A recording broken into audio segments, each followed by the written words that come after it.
This is here the all-new Mercedes CLA. It will come both all-electric and also still with the combustion engine. And with this vehicle here, Mercedes wants to take back technology leadership. Because in the past years, you know, what once was maybe that the German cars were really leading in all technology and it stood out and everyone was dreaming about German cars. New manufacturers have risen, and especially from the Chinese manufacturers, they have presented new technology, especially in infotainment and also charging, electric and so on. Now Mercedes says Germany wants to strike back as for the car industry, and let's see, can this new CLA do it? We'll find out with Thomas Nautegefühl in 4K, full screen, full length. Let's go. This one here, the all-new front. The most interesting thing to me is here, this new grille. In the electric version, it will be like this. You have the small or tiny stars. And optionally, they are illuminated, as you can see it right here. And also the logo is illuminated. In the US model, by the way, or North American market, also the ring is illuminated around. That was not allowed in the EU. Yeah, sometimes strange regulations indeed. And also, you see here, this is also the Mercedes star. Well, supposed to be, but it's not correctly in corporate identity because it was not allowed by law to make it in real corporate identity. So they had to somehow change it a little bit. Yeah, sometimes there are strange laws, but the manufacturers can also not do anything against this. But the most remarkable thing is, I think, that the grille is split from the rest of the main headlamp unit, and then also this light strip goes around. And I think that's the only design problem maybe, because I think it looks great here, but then this top part looks like it's not really connected, you know what I mean? The base model would have no illumination here behind. It would have the same structure also with the tiny stars, but they are not illuminated. That's an option. And also these here are the optional matrix LED, the multi-beam LED, so-called in Mercedes. And so the base model would also have this star structure on the inside, but again, not illuminated. Yeah, that's always a problem with the German manufacturers, that so many stuff is optional. And the combustion engine model, by the way, it won't look too different. It will have the illumination at the inside of the grille, but not the illuminated stars, because there some air has to flow through. But the rest of the design is, no matter if you go electric or with the combustion engine, more or less the same. The length is 4.70 meters or 185 inches. And it's also, in comparison to the predecessor CLA, a little bit higher actually. This is, of course, the reason behind it, that you have the battery pack in the lower part in the electric version. And this new platform is called MMA. It's not mixed martial arts, but Mercedes modular architecture. And modular means they build it on the same platform, electric and also combustion engine, a path that BMW has taken, for example, also in the past years. And you know that Mercedes went separate architecture, for example, for the EQS and so on, the EQE. Now they're going back again. So yeah, it's always a question, so many things to consider there, and always has pros and cons, definitely. Wheels from 17 to 19 inch. These here are the 19-inch wheels, also the biggest ones that are available. This lower graphic here is AMG line, and then if you have AMG line Plus, which includes the night package, then you have black frames around, also black caps here on the mirror, just around there on the top. The lower part here is black, otherwise you would, in the base model without the black package and so on, you have more chrome elements around the car.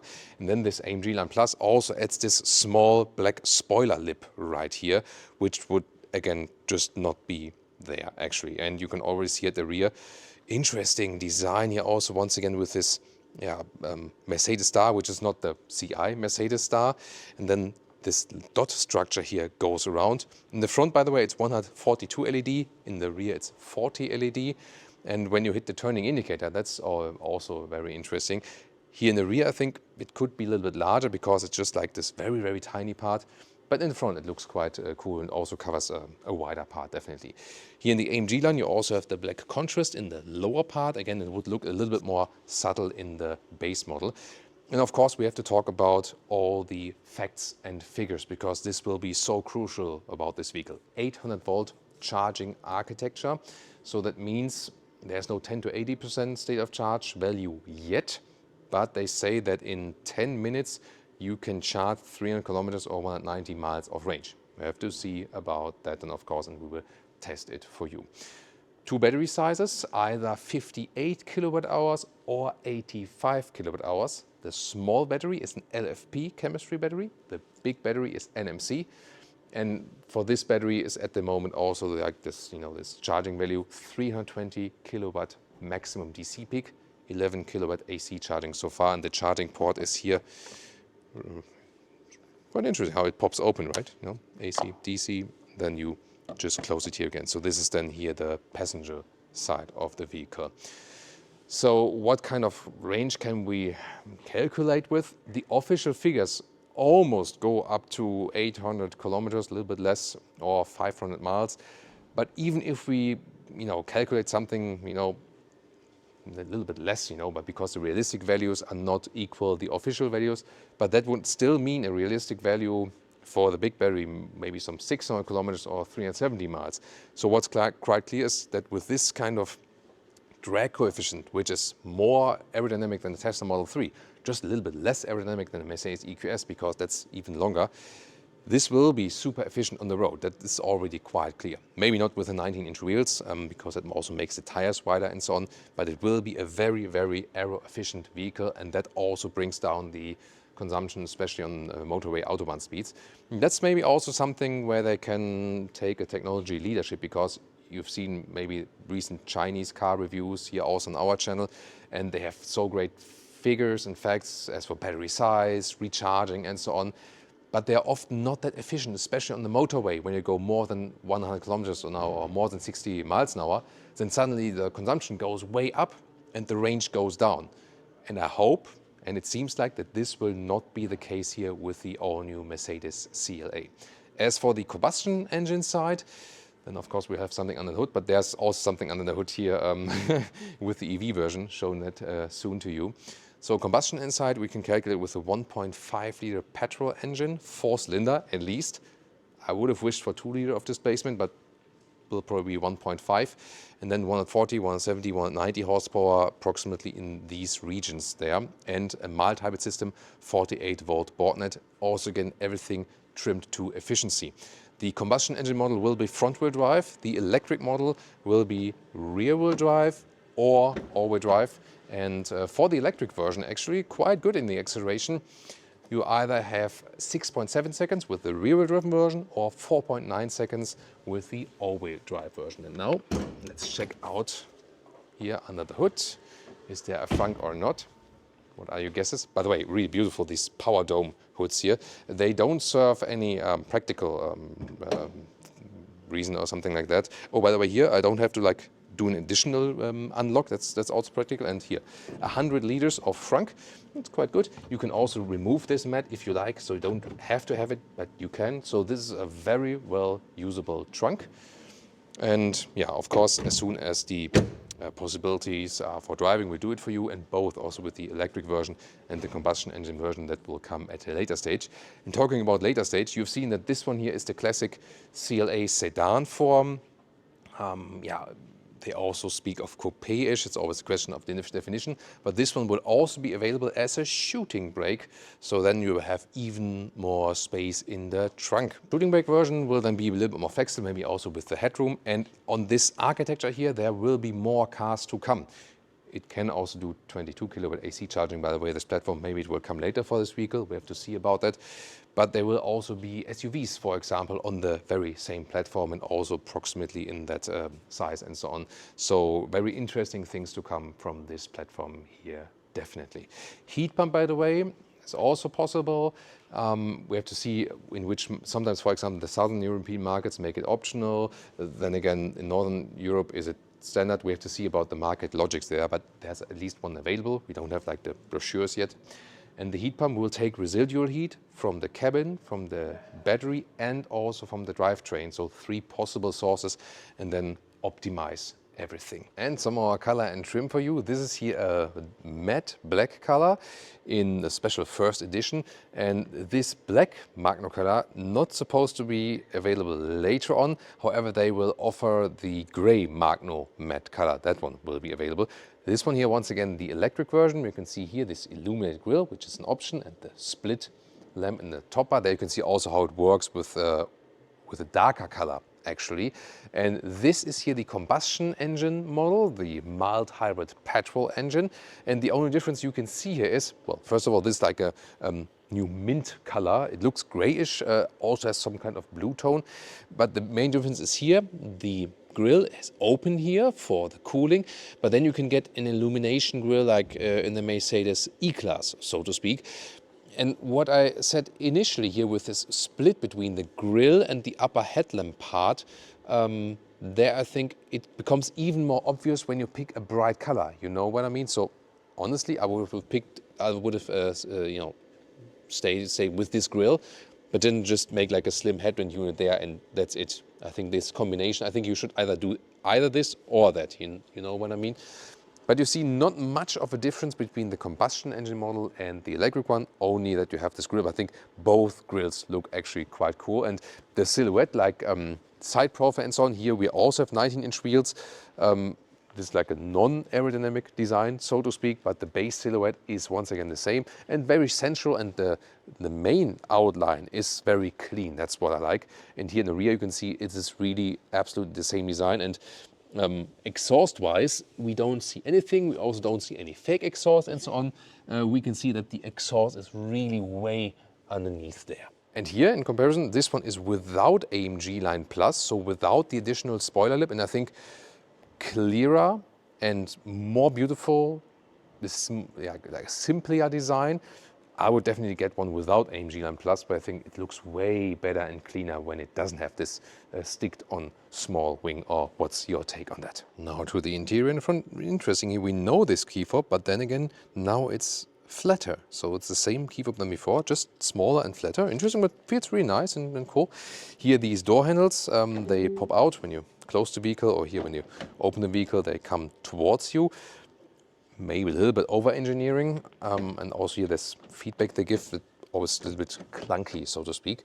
Then here, frameless doors, so it's coupe style, no dual lamination though, gotta say that. I have to test on the motorway later on, and closing sound. That's actually quite solid, considering it's frameless. Has a little bit of G-Class feeling to it, with this, you know, high pitch. What do you think about that? And then inside of the doors, this here with a nice ambient light integration here in blue in this case, a leather red cover on the top, contrast stitching. And also here, this is beautiful because you have like a soft pattern underneath already in the front. And news or return of this seat control. It looks a little bit more futuristic, and before that in the old Mercedes days you could move them. Then they were new, but you could not move them, but still something happened. Now it's something in between. So they listen to mine and also to your feedback, because again, now you can click them. You have a clicking sound and they move again. So they have some kind of feedback, and that's good because then you know again what you are doing actually with the seat control. But no seat heating, but no seat heating button. Yeah, because usually there was the seat heating button here, or the save for the memory seats and so on. But that has gone now. So it's pro and con, so to speak. But there you can see that this feedback channel, I always tell you that, you know, we're reading your comments and you give suggestions what you want to see from the manufacturer. Then I talk to the engineers and the product managers, say like, hey, our viewers have said this and this, and 10 guys have said they want physical buttons again and so on, and then of course they can do something with it, and sometimes it works, sometimes not, and you see sometimes it works, but then again something else is being taken away again. So that's also a thing I'm really always pushing for, physical buttons and so on, and the manufacturers are also taking that one into account. But the reaction of this feedback sometimes takes years, of course, to implement it in new cars. That's about it. Then the steering wheel, this is the AMG. Oh, Leah wants to check out the, Leah always wants to check out the illuminated entry. Ooh, that's nice. You can even feel that. That's stamped in. That's nice. Also illuminated, nice.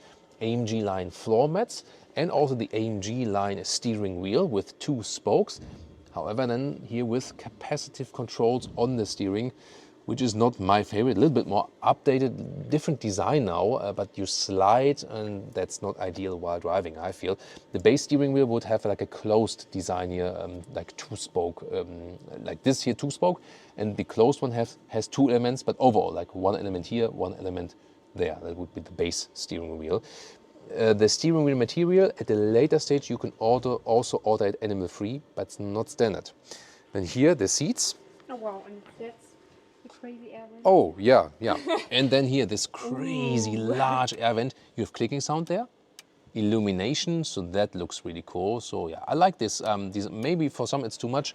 I like it because it looks somehow turbine style. Then here, these are the sport seats. You can see it has this integrated headrest form, but for the first time in this segment, you can also put this one here forward, this head restraint. A little bit hard to push it back again, maybe with, yeah, there we go. So it's easier to pull it to the front. There will also be a base seat called Progressive available. This will probably be more open design. We have to see that at a later stage. And here, fabric in the middle, then microfiber use here. It's also nice quality, and leatherette on the outside. So this seat is animal free. You can also get a fabric article leatherette mix for the normal seat. This one in here exclusive for the sport seat. This special pattern also with a white contrast. And you can also get a full article leatherette. So like this high grade leatherette we see also here at the inside of the doors. This would also be available as a full seating material. They still offer animal skin, and I think they should be more consistent in saying like, hey, we get the best material, but yet again, the most animal-friendly material. It's out there, but Mercedes is offering a lot.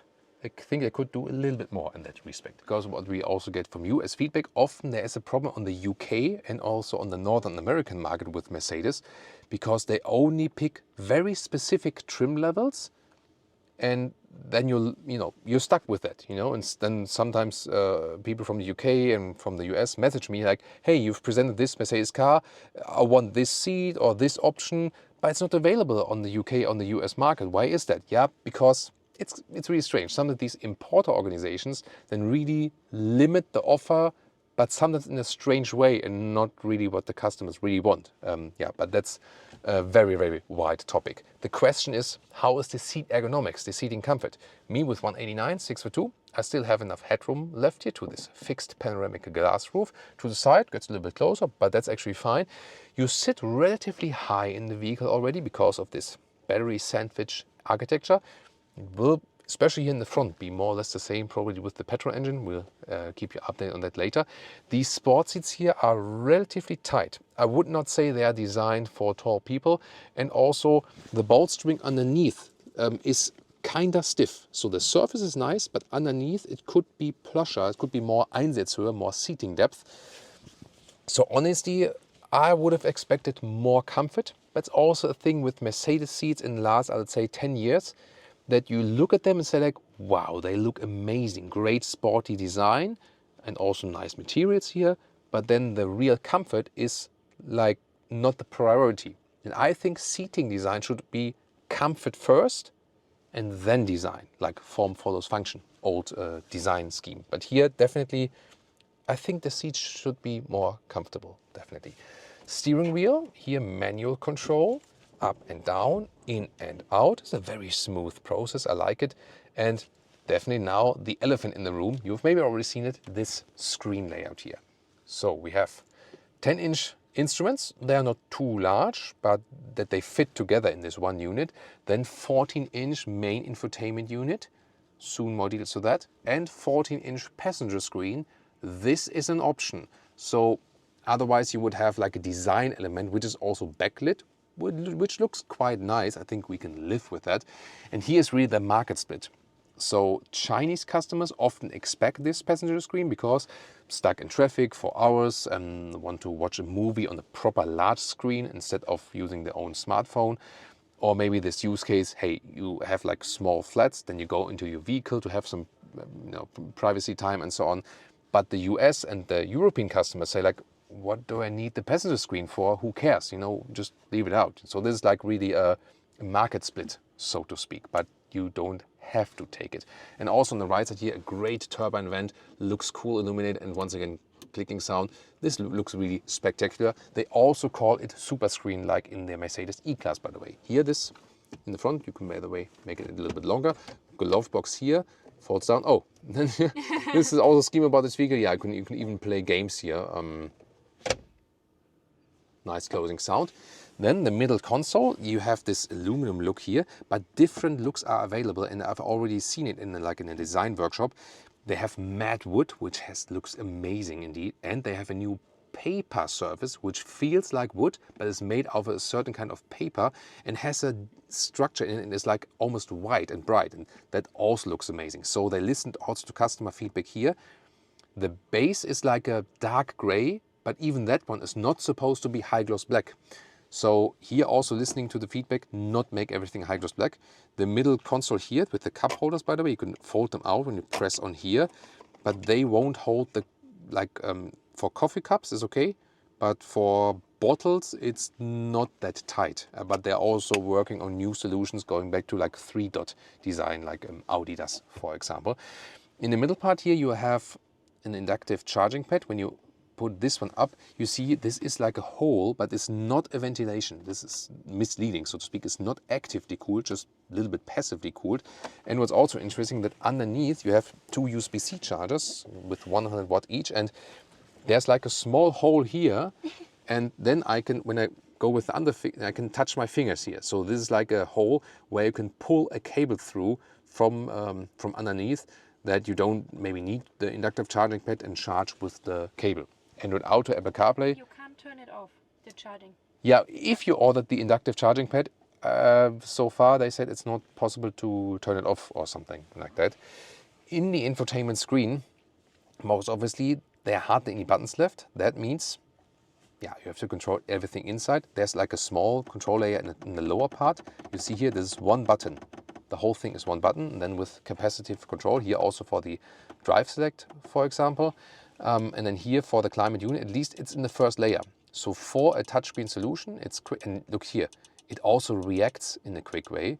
By the way, if you look at the right turbine vent, there we have this typical Mercedes effect again, that it's also signalizing if you put it warmer or colder. So what I already see right here is that the screen is way quicker than before. And why is that? First of all, there's a Qualcomm chip behind that, with high processing power, and then they're combining Google and Microsoft AI. So when you talk to the vehicle with the voice control, it uses the Gemini voice recognition, because that's actually pretty good. But then again, if you go into like a general web search, it's either using Microsoft Bing for the web search, or if it's more like a knowledge question, it's using the Microsoft ChatGPT to interpret it, what you are saying, and then getting the knowledge. It will not say where the source is. So some other ChatGPT integration then says, according to ChatGPT, blah, blah, blah, blah, blah. Here it doesn't do that, you know? So you have this seamless integration of different services, and you just talk to the vehicle, and then you get your answer, but you don't really know where it's from. But that's their approach. And also, you see here, Google Maps data sources, it says. So it's sourced from the traffic information and the route recalculation, the basic one, from Google Maps, but it does not look like Google Maps. It looks like Mercedes GPS. That's again that Mercedes wants to keep their own user interface. We also see that here, for example, at the passenger screen, and you see it's a way leap forward. Look at that, when I just swipe left and right, it's way more fluent in how it appears, how it looks, good screen quality. So this is indeed a big step forward as for the infotainment quality. Driver POV, once again here these sliding buttons, you can also press them. Oh, do you hear that? Uh-oh. Okay. Well, about that, and also here, you can change the views a little bit like this. Yeah, it's a modern interpretation of this layout. You can also get a head-up display. Then the climate unit here, warmer and colder. Here you toggle the main climate menu, and then left next to it, if you want to activate seat heating or steering heating, one press here, then you activate the seat heating right there, or the steering wheel heating, at least only like 2 steps for 2 layers. And here, when you click on vehicle here, there you can change some main vehicle functions. So it is definitely quicker than before, especially here in the in these main menus and so on. Sound experience, you also of course here the optional Burmester sound system. This is like the sound worlds where it also changes like in the acceleration and so on. And the only thing really that the GPS, there you can see, for example, when you have like a super modern Chinese EV now, this is even quicker than when you control the maps and so on. And using the Mercedes internal GPS, again, Google Maps basis, but then it takes into account the state of charge, efficiency on the last trip, and also the weather conditions, cold, warm, and so on. And then it also automatically calculates the charging stops, where and how long. And here a quick look, if you do not have the passenger screen, then you have here this black pattern, but you have somewhat backlight from behind with a small star pattern here. Just activate it, there you can see it shines from behind. Then also depending on the color you have chosen. And here once again the turbine air vent. Hey Mercedes. Yes. Why is the banana curved? Bananas are curved due to the way they grow. As they develop on the plant, they grow upwards towards the sunlight, causing a curvature. This growth pattern helps them maximize sunlight exposure for photosynthesis. And you might know the curves from the VW ID models, that here you have two window levers, and then you press rear, and then you control the rear windows. Well, and Leah's part here for today is playing Angry Birds at the passenger screen. Now to the rear, very important. Then here, first of all, there's like a leather red covering from the inside here as well. And what I really like is that, look at that, you can see it underneath my finger. This has a soft background, so that's cool that you have like this plush surface underneath. By the way, no laminated windows, you can feel it here, so it's no dual lamination or something like that.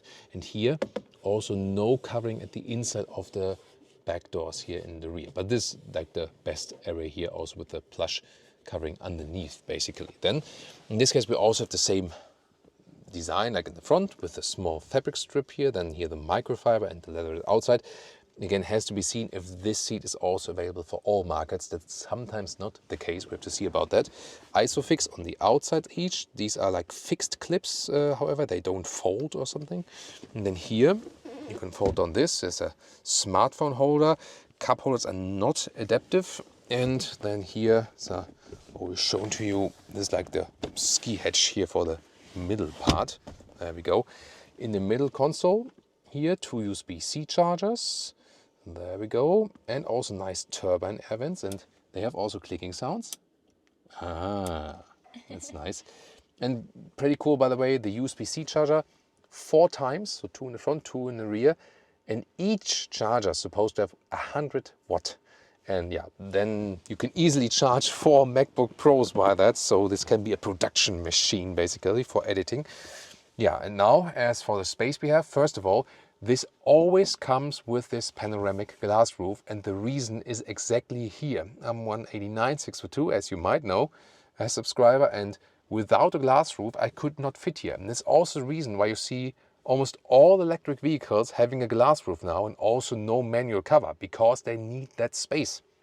At the same time, it should be kept low for the aerodynamic efficiency. To the side, it gets closer with the head, so you have to keep your head upright, basically. And then later there will also be an electrochrome function available. So either like this, it will always be a glass roof, but optionally then the electrochrome shade. Mercedes claims, however, that like the sunlight intensity that comes into the vehicle from the outside with this special tinting that's also on the standard glass roof, it's supposed to be at least same, if not even a little bit better in comparison to a normal glass roof with a manual shade. Interesting, definitely. However, a fixed roof, of course, would always be better, as we know, keeping the sun rays out and so on. Yeah, that's why some Tesla Model 3 or Model Y owners in Texas wrap their cars, their glass roofs from the outside. So it will always be hotter in a car with a glass roof without a cover in comparison to a fixed roof. Gotta take that into consideration. So headroom works somewhat. Legroom, you see, this is to me the main problem of the vehicle, not necessarily the legroom itself. Here you see I fit in here in the rear as a tall adult, but this is also an electric vehicle problem. They make the batteries as a sandwich pack underneath, and then it raises the floor. Some vehicles, rarely, like the Porsche Taycan, Audi e-tron GT, they have foot garages just where your feet are in the rear, and then your feet are lower. And usually in combustion engine vehicles, I would have more like like this angle for the knees. But now my feet are high and you see my knees are always almost at my ears, you know. And that is a problem for ergonomics. So I feel then for this reason a little bit lost in here. But you see space-wise it does still fit. And once again, like the surfaces here, especially with the microfiber, it's a very good microfiber quality. Just once again, the seat cushioning, the Einsitzhöhe, the seating depth could be better for a premium vehicle here, definitely. So I feel there maybe a little bit more softness could be better. Yeah, definitely it's not too bad to sit here from the overall comfort. But you see the problem of this concept, and we have to see later if the petrol version, which is sealed off here today still, we can just take a look at it from the outside, if the petrol version maybe have more like of this foot garages, or if the petrol version will be exactly the same. This will be a very interesting comparison to come later. Then here, flipping the logo, opens the trunk. This is only 405 liters. You see it's kind of shallow, but I think the most important thing is what we always do with Autogefühl, take the measures. And here we go. You see here the cabin trolley does fit in vertically, but here, yeah, kind of goes out like this. Then the normal length is about 1 meter or 40 inches. And then here between the wheel arches is also about 1 meter or 40 inches. Just here on the very far part, then they're using all the width, and there you go, even to 1 meter 40 or 55 inches, but just here in this very front area there. And of course the total length, then I folded here the seats, it's like individually. I can fold this one, this, or these two, so you're kind of flexible in that respect. And to the front seat as I'm driving is 185 or 73 inches. And last but not least, the height.